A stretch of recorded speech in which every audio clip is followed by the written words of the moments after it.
Welcome back to my YouTube channel U N biology. आज हम देखेंगे लाइसोसोम। बेसिकली लाइसोसोम जो वर्ड है वो हमारा डिस्कवर किया था क्रिश्चियन डी डूवे ने।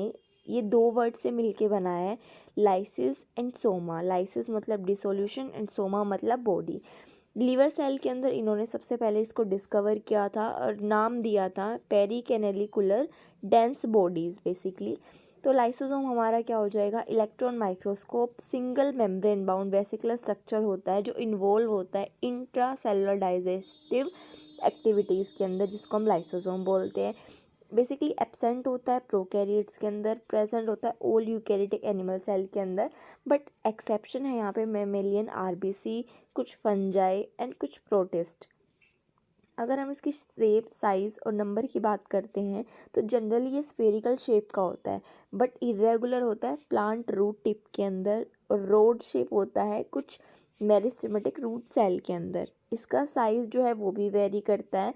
ये लार्जेस्ट साइज़ होता है मेमेलियन किडनी के अंदर, ठीक है। मोर इन नंबर किसके अंदर होगा, जो जो ग्रोथ होगी सेल की और मेटाबॉलिकली एक्टिव सेल जो होगी, जहाँ पे इंट्रा सेलुलर डाइजेस्टिव मोर ज़रूरत होगी वहाँ पे, जैसे कि डब्ल्यूबीसी के अंदर, हिस्टोसाइट्स के अंदर, डीजनरेटिंग टिश्यू के अंदर।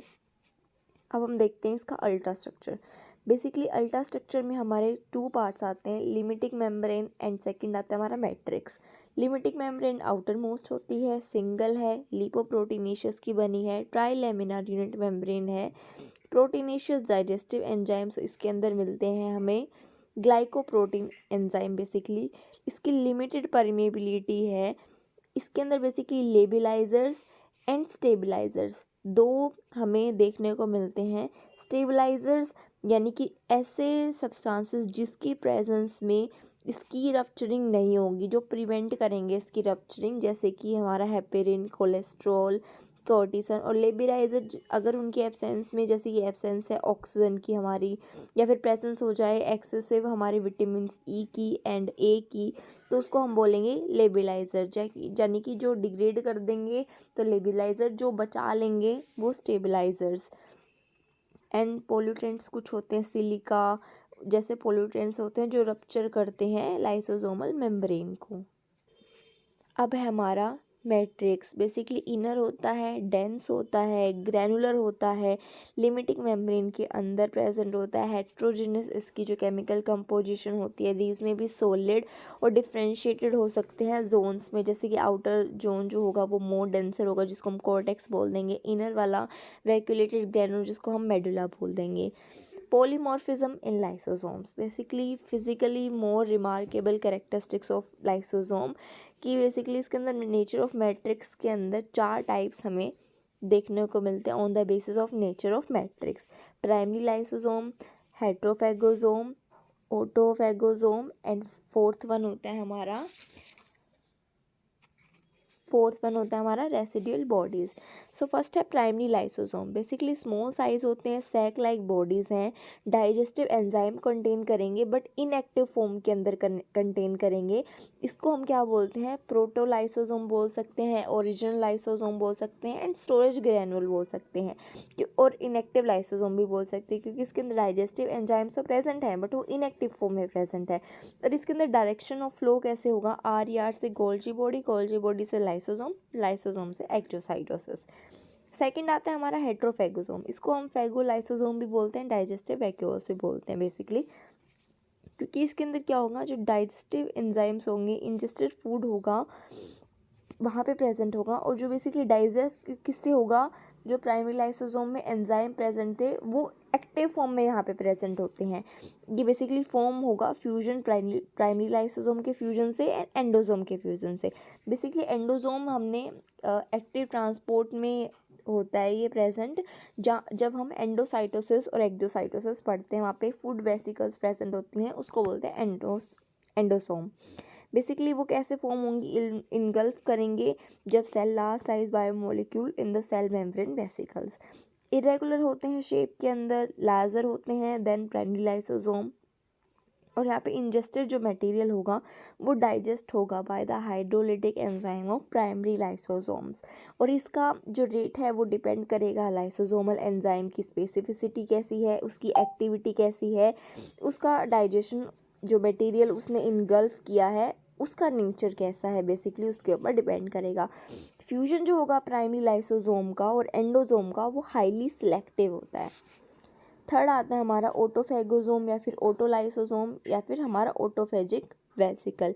बेसिकली ये प्राइमरी कैसे फॉर्म होते हैं, प्राइमरी लाइसोसोम के साथ में अगर कोई फ्रैगमेंट ईआर का या फिर माइटोकॉन्ड्रिया लाइक ऑर्गेनेली अटैच हो जाए या फिर बाइंड कर जाए उसके साथ में, तो हमारे ऑटोफेजिक वेसिकल की फॉर्मेशन होती है।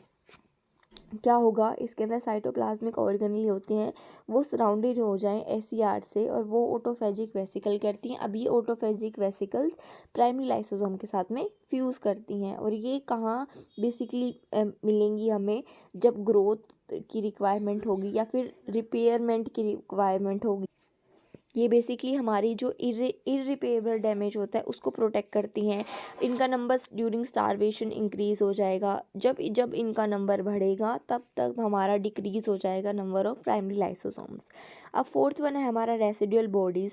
इसको हम टर्शरी लाइसोसोम भी बोलते हैं, डेंस बॉडी भी बोलते हैं, टीलोलाइसोसोम भी बोलते हैं। ये कंटेन करते हैं अनडाइजेस्टेड फूड, जो फैट भी हो सकता है, सेलुलर डेब्रिस भी हो जाता है। और ये अपीयर कैसे होगा हमें, फेरेटिन लाइक पार्टिकल्स, वोल ग्रेन्स, अमोर्फस बॉडीज़ की फॉर्म में ये हमें अपीयर होगा।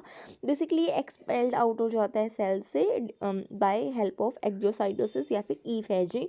और ये फॉर्म क्यों होता है, या तो एंजाइम जो है हमारा उसकी कमी हो जाए या फिर माल फंक्शनिंग हो जाए लाइसोसोम की। और बेसिकली अगर रेसिडुअल बॉडीज़ का एक्यूमुलेशन हो जाए इनसाइड द सेल तो वो रिस्पॉन्सिबल हो जाएगा फीवर के लिए, हेपेटिस के लिए, एजिंग, हाइपरटेंशन। ये ड्यू टू हमें कुछ प्रॉब्लम्स जो सेल को है फेस करनी पड़ सकती हैं। बेसिकली हमने 4 फॉर्म्स देखी लाइसोसोम की, इसीलिए हम इसको बोलते हैं पॉलीमॉर्फिक ऑर्गेनेली। हेट्रोफेगोसोम, ऑटोफेगोसोम और रेसिडुअल बॉडीज़ को कलेक्टिवली हम बोल सकते हैं सेकेंडरी लाइसोसोम, क्योंकि हमने प्राइमरी लाइसोसोम को तो ओरिजिनल लाइसोसोम बोला है। और फर्दर हम प्राइमरी लाइसोसोम में अगर कुछ डिफरेंट मटेरियल ऐड करते हैं तो फर्दर 3 हमारे टाइप्स जो लाइसोसोम को हमें देखने को मिलते हैं। बायोजेनेसिस की जब हम बात करेंगे लाइसोसोम की, तो बेसिकली 2 तरह से हुआ है, एससीआर से हुए हैं and formation of lysosome directly from the Golgi body से हुआ है। लाइसोसोम की मैट्रिक्स जो हमने पढ़ी थी उसके अंदर लाइसोसोमल एंजाइम हमें मिलते हैं। तो बेसिकली अबाउट 50% उसके अंदर हाइड्रोलाइज एंजाइम होता है और वो एसिडिक मीडियम में वर्क करते हैं। उनका एसिडिक मीडियम होता है जो मेंटेन कौन करता है, एक प्रोटॉन पंप, जो क्या करता है, एक्टिवली पंप करता है H positive ions inside the lysosome. तो इसीलिए उसको बोलते हैं एसिड हाइड्रोलिसिस। सो केमिकली लाइसोसोम बोला जाता है a body rich in the acid hydrolysis enzymes. Generally 6 categories होती हैं on the basis of their substrate lysosomal enzymes की। इसके अंदर इंक्लूड होते हैं न्यूक्लियेजेस, फॉस्फेटेजेस, लाइपेजेस, प्रोटीएजेस, ग्लाइकोसाइडेजेस एंड सल्फेटेजेस। बेसिकली इसके अंदर ग्रेट हेट्रोजेनिटी देखने को मिलती है, क्योंकि डिफरेंट डिफरेंट टाइप के जो लाइसोसोम होंगे उसके अंदर डिफरेंट डिफरेंट टाइप के एंजाइम मिलेंगे। वो फ्यू हो सकते हैं नंबर में और इवन सिंगल कैटेगरी भी हो सकती है। तो बेसिकली ये था हमारा लाइसोसोम का। इसके कुछ फंक्शन भी होते हैं, जैसे कि हमारा एक्स्ट्रा सेलुलर डाइजेशन में हेल्प करता है, सेल्फ डाइजेशन ऑफ सेल में हेल्प करता है, digestion of reserve food of cell में हेल्प करता है। एंड ये मेनली फर्दर सेल में अगर इसकी एक्यूमुलेशन हमने देखी तो डिजीज़ भी कॉज कर सकता है। तो आज के लेक्चर में हमने देखा लाइसोसोम की बायोजेनेसिस एंड लाइसोसोम का अल्ट्रा स्ट्रक्चर। अगर आपको वीडियो अच्छी लगी हो तो please like, share and subscribe करें एंड कमेंट बॉक्स में मुझे